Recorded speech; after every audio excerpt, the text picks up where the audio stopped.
रावण का चरित्र एक विलेन के रूप में जाना जाता है।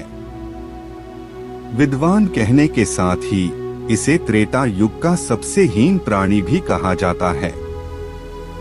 आमतौर पर जब भी रावण का जिक्र आता है तो हमारे मन में उसकी नकारात्मक छवि उभरती है और हम केवल उसके अवगुण देखते हैं। रावण के ज्ञान के बारे में कहा जाता है कि उसके बराबर प्रखर बुद्धि का प्राणी पृथ्वी पर कोई दूसरा नहीं हुआ है। इंसान के मस्तिष्क में बुद्धि और ज्ञान का भंडार होता है, जिसके बल पर वह जो चाहे हासिल कर सकता है। रावण के तो 10 सिर यानी 10 मस्तिष्क थे। जब रावण मृत्युशैया पर था तब स्वयं राम ने रावण की बुद्धि और बल की प्रशंसा करते हुए लक्ष्मण को रावण से सीख लेने के लिए कहा। तब रावण ने लक्ष्मण को 3 शिक्षाएं दी थीं। जिस समय रावण मरणासन्न अवस्था में था उस समय भगवान श्री राम ने लक्ष्मण से कहा कि इस संसार से नीति, राजनीति और शक्ति का महान पंडित विदा ले रहा है। तुम उसके पास जाओ और उससे जीवन की कुछ ऐसी शिक्षा ले लो जो और कोई नहीं दे सकता।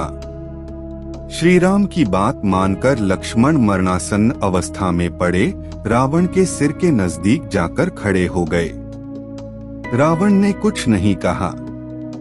लक्ष्मण जी वापस राम जी के पास लौटकर आए।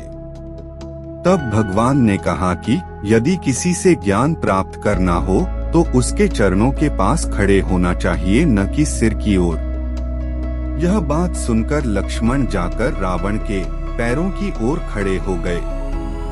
उस समय महापंडित रावण ने लक्ष्मण को 3 बातें बताई जो जीवन में सफलता की कुंजी है।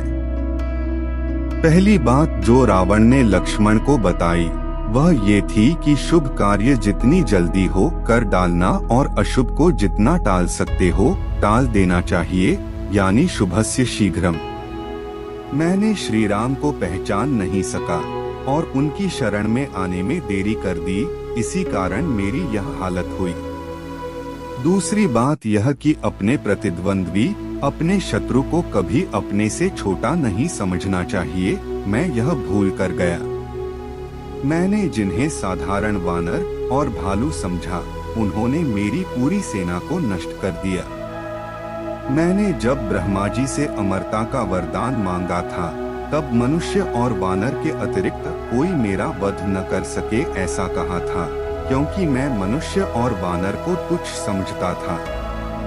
मेरी गलती हुई। रावण ने लक्ष्मण को तीसरी और अंतिम बात ये बताई कि अपने जीवन का कोई राज हो तो उसे किसी को भी नहीं बताना चाहिए।